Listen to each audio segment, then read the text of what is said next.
Hi, and welcome back for another edition of Tool Time Tuesday. I'm Melissa Muir. This is another topic that I've had a lot of requests to do. One of my first Tool Time Tuesday posts on my blog was about disc cutters, and it was a comparison. It was way before we even got into any video. But I've had a lot of questions since then, and one recently came up and asked if I had changed my opinion on these disc cutters since I now have hydraulic presses, and would one work differently than another. So I thought this might be a good reason to do a video on this. In my studio, I have several different types of disc cutters. I have very inexpensive, cheap ones, and I also have a nicer Peppy Tools one. In my original blog post, I also had a Swanstrom disc cutter, and that was just on loan from a friend. So I won't be able to show that to you in this video. But I will show you some of the things that I look for in a disc cutter, as well as how to use them both by hand and how it would compare to using it with a hydraulic press. So let's look at that now. So these are two of the disc cutters that I have here in my studio. I rarely use the one and I use the other one all the time. So which one do I rarely use? That would be my cheap, inexpensive one. However, this one might work really well if you have a hydraulic press. Something like this one will run you probably in the range of $45 to maybe $75. I haven't checked for a while just because I don't generally suggest that people use these because of their cheap quality, and they're kind of difficult to use when you're just using it with a hammer. The one that I use all the time is my Peppy Tools. This one I love. I've had this now probably for about 7 or 8 years even. So this was one of my very first big purchases that I made, and I've never once regretted it. Things that I like about this one versus the economy one is the fact that it actually comes apart. And this is actually kind of important because it makes it so that I can fully enclose and support my metal when I put the two pieces together. Whereas the economy one, you can see there's a space in here, but only one space. It does not allow for you to change or to support and hold your metal in there. So what happens is when I go to strike my hammer on one of the punches, the metal will bounce around, and when I finally do get it cut out, then I tend to have a lot of marks left on it from the various punches. That also takes us into the punches and their construction. It's kind of hard to see on the video, and even like the photographs will kind of show it, but you can kind of see that there is a taper on the end of this. So it is not just straight flat. So the cut that's on this kind of has an angle. The reason that that is good is that when you are coming and punching down, it begins to cut on one corner, and then as it follows through, it will punch through the rest of your metal with the rest of the die. So that is something that's very desirable, and all extremely good disc cutters are going to have that. So Swanstrom, Peppy, some of the higher end ones are going to have that. Whereas these economy ones are completely flat top and bottom. That also lends itself to a lot of accidents. I have seen a lot of people put their plug or their die into here upside down, and they will strike the cutting edge with their hammer, whereas they try to cut through with the head that you normally would strike with the hammer. And it'll go through because you're still forcing your metal to be sheared because of the tight fit. So it will cut through. However, there's a little bit of a beveled edge here, and you kind of have to watch for that. One thing that you could do if you happen to have one of the economy cutters is take some nail polish and paint on the top or something like that. Scribe it so that you know which one is the top and which is the bottom. Because when you try to cut through with the top end, it's a big mess. You end up with edges that are kind of bent and crinkled. And not only do you not get a good disc, but then you also end up ruining your cutting edge here as well. How do you store these? I usually just store them out in the open, or I will put them into a baggie with one of those little salt packets that come in things like purses and shoes and whatever else to kind of help absorb some of that moisture.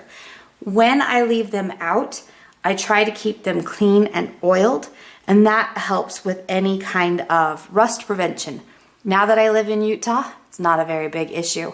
But when I lived in places like Washington, D.C., Ohio, and Washington State, where it was extremely humid, I would have a dehumidifier running in my studio a lot, and I would keep these stored, like I said, in a baggie with some of those little salt absorbers. When it comes time to clean things up, if I happen to have a rust spot on one of my tools, I will take probably like a 600 grit or something like that, sandpaper, and just kind of work my way around the tool, kind of clean that up a little bit. And then when I'm getting ready to store them or lubricate them or clean them, there's a number of products that are out there, but one that I've used for a long time is this BioShield T9. It's a rust and corrosion protectant, and it's a waterproof lubrication, as you can read. So this is something that I like to use. If I'm not going to be using a tool for a while, I just spray it on and leave it. And what happens is it turns into kind of a powdery protective film. However, if I'm going to use this tool, then I need to remove that. So if I'm just gonna leave it for a while, I'll just spray it on and leave it. And then when I come back to use my tool, just take a paper towel, wipe it off. If I want to just kind of clean up and lubricate and protect my tools, what I will do is just spray a little bit onto my paper towel, and then I will just kind of wipe it on, just like so, and then it's ready to go. This is nice also if you find that your disc cutters are starting to stick, or if the plates kind of have a difficult time going together.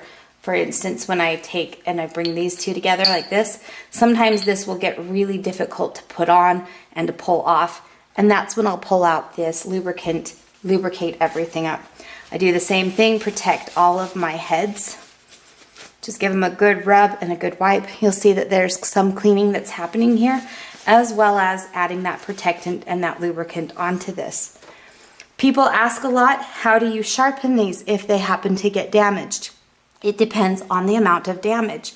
Sometimes you can clean this up yourself, but you want to be very careful because you need to make sure that this stays flat as far as the surface on it goes, and you don't want to get rid of that angled cut.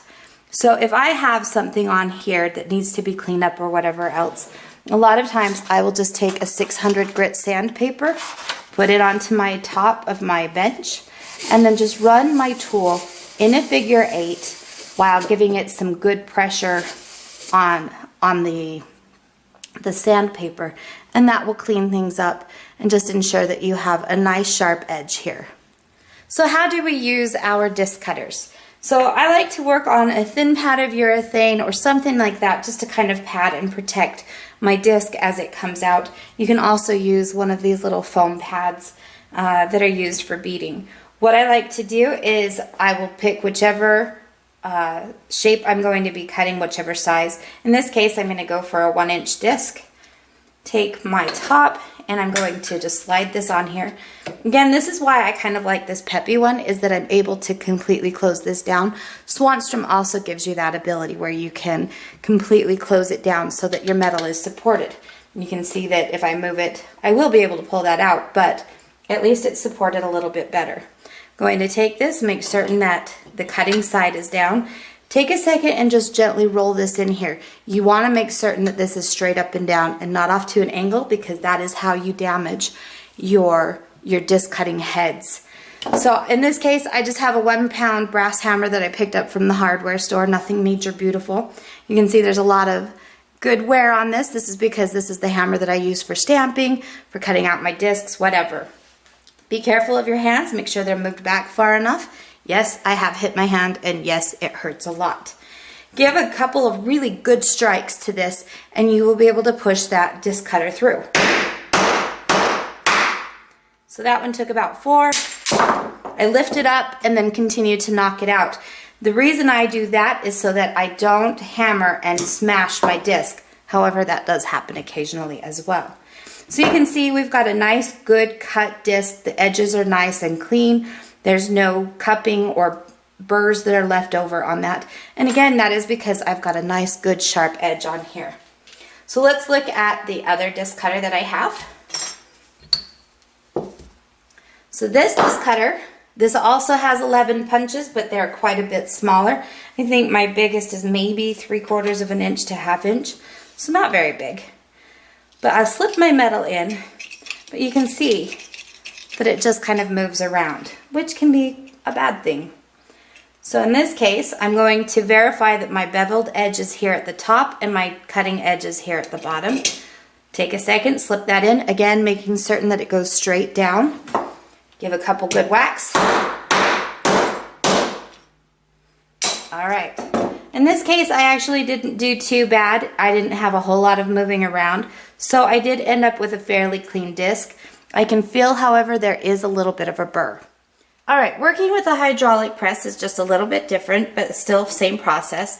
So I'm going to place my disc into place, bring the top in here, line everything up, and just make certain that the cut is going to happen where I want it to.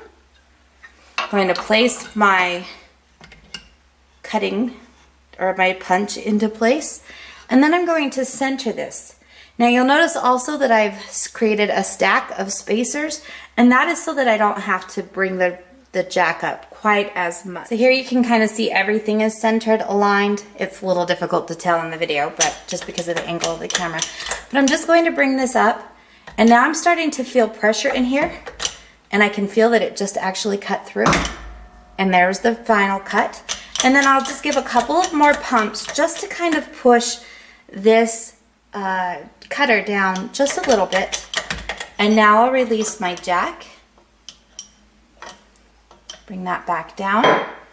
Pull this out. And I can see that my disc is in here still. And what I do is I will just take my hammer now